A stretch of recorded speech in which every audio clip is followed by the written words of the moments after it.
قرآن کہتا ہے بیٹیاں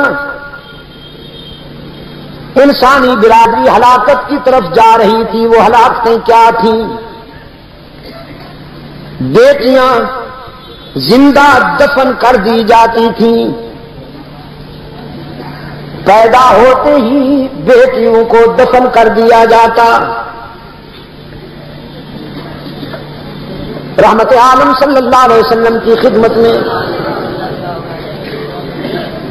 سرکار دو عالم صلی اللہ علیہ وسلم کی خدمت میں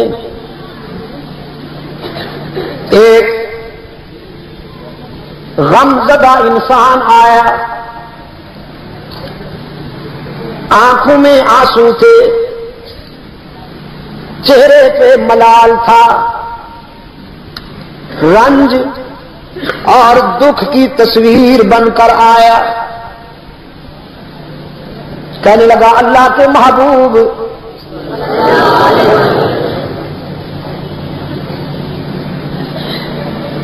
میں بہت بڑا مجرم ہوں، بے چین رہتا ہوں، بے قرار رہتا ہوں، مجھے سکون دلوائیے. میں نے اسلام قبول کرنے سے پہلے ایک جرم کیا تھا، اس کی یاد مجھے چین نہیں لینے دیتی. رحمت عالم صلی اللہ علیہ وسلم نے فرمایا وہ جرم کیا تھا؟ فرمایا میں نے اپنی زندہ بیٹی کو دفن کر دیا تھا.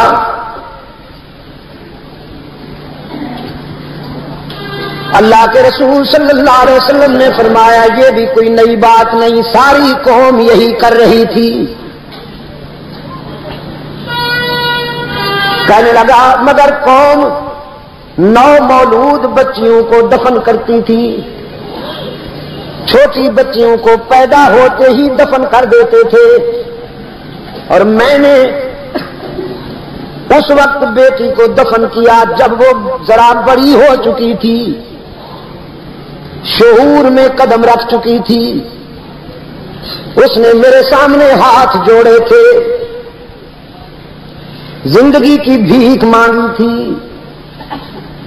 پھر پوری تفصیل بتائی. گھر میں بچے کی امید تھی. میں سفر تجارت پر جا رہا تھا، گھر میں کہہ گیا لڑکا پیدا ہو تو پرورش کرنا اور لڑکی پیدا ہو تو زندہ درگور کر دینا. واپس آیا، بیوی نے بتایا لڑکی پیدا ہوئی تھی، ہم نے اسے زندہ درگور کر دیا تھا. کچھ سالوں کے بعد ایک بچی آئی میرے گھر میں، اس کی باتیں میرے دل میں اترتی گئی. اس کے چہرے میں اتنی کشش تھی کہ میری نظر ہٹتی ہی نہیں تھی. وہ بولتی تھی تو میرے دل کی دنیا میں ہلچل مچ جاتی تھی. میں نے حسرت بھرے لہجے میں بیوی سے کہا یہ کن خوش نصیب والدین کی بیٹی ہے،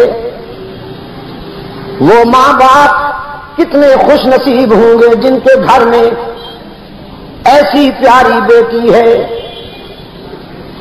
بیوی نے سمجھا شاید اس کے سینے میں انسانیت بیدار ہو گئی ہے، بڑا اچھا موقع ہے بتا دینے کا. کہنے لگی پھر اگر تمہیں یہ پسند آئی ہے تو یہ تیری بیٹی ہے. جب تو تجارت کے سفر پر چلا گیا تھا یہ پیدا ہوئی تھی. میری مامتا نے گوارا نہ کیا کہ اسے زمین میں دفن کر دوں، لیکن تیرے ڈر سے میں نے اسے اپنی بہن کے گھر پرورش کے لیے چھوڑا ہوا ہے. رحمت عالم صلی اللہ علیہ وسلم نے فرمایا پھر تو نے کیا کیا؟ کہنے لگا بس میرے آقا جب پتہ چلا کہ یہ میری بیٹی ہے میرے اندر وہی وحشت بیدار ہوئی، جہالت بیدار ہوئی، اور میں نے فیصلہ کر لیا کہ آج سورج غروب ہونے سے پہلے اس کی زندگی کا سورج غروب کر دوں گا۔ گڑھا کھودنے کے لیے کدال اٹھائی، بیوی سے نظر بچا کر بچی کی انگلی پکڑی اور جنگل میں چلا گیا۔ شدید گرمی کا موسم تھا، بچی کو درخت کے سائے میں بٹھا دیا، خود گڑھا کھودنے لگا، پسینے میں نہا گیا۔ وہ بچی سائے سے اٹھ کر آئی اور اپنے دوپٹے سے قاتل باپ کے ماتھے سے پسینہ پوچھنے لگی، کہنے لگی ابا حضور آپ یہ کیوں کھودتے ہیں؟ جہالت کے مارے ہوئے باپ نے کہا تجھے دفن کرنے کے لیے۔ یہ غیر متوقع غیر انسانی جواب سن کر بچی لرز گئی، کہنے لگی آپ مجھے دفن کریں گے؟ کیوں؟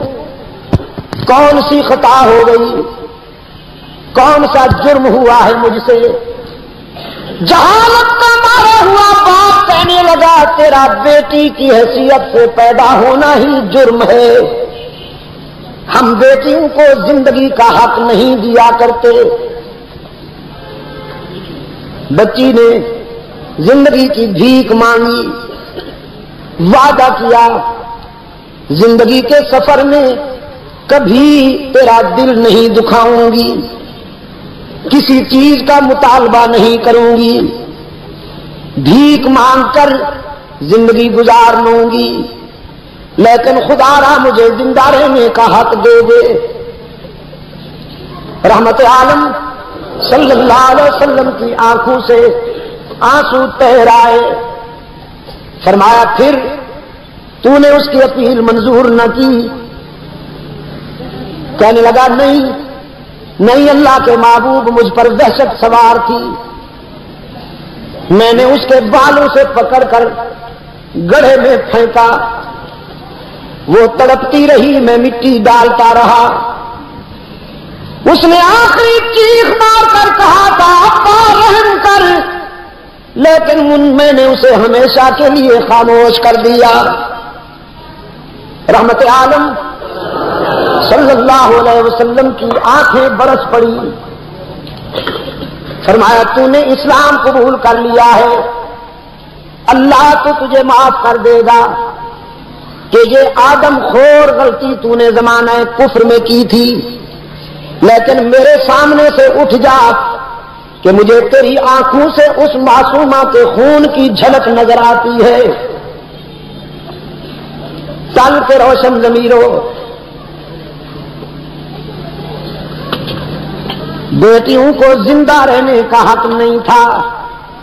رحمت عالم صلی اللہ علیہ وسلم نے صرف زندہ رہنے کا حق ہی نہیں دیا بلکہ وقار عطا کیا۔ پھر بیٹی سامنے آتی تو رحمت عالم احترام میں کھڑے ہو جاتے، شفقت میں کھڑے ہو جاتے، فرمایا بیٹی فروختنی بھی نہیں ہے، سوختنی بھی نہیں ہے، نہ یہ بکنے کے قابل ہے کہ اسے منڈی میں بیچو، نہ یہ جلانے کے قابل ہے کہ اسے زندہ درگور کر دو، بیٹی تو صرف قابل رحم ہے، قابل رحم۔ سرکار دو عالم صلی اللہ علیہ وسلم نے فرمایا جس شخص کو اللہ نے 2 بیٹیاں دی ہوں وہ چاہے تو بیٹیوں کے ذریعے جنت جا سکتا ہے۔ پوچھا صحابہ نے حضور کیسے؟ فرمایا سب سے پہلے اپنی بیٹیوں کا نام اچھا رکھے۔ حضور نے اپنی بیٹیوں کے نام کتنے اچھے رکھے۔ پہلی بیٹی کا نام حضور کی بیٹی درفشانی نے تیری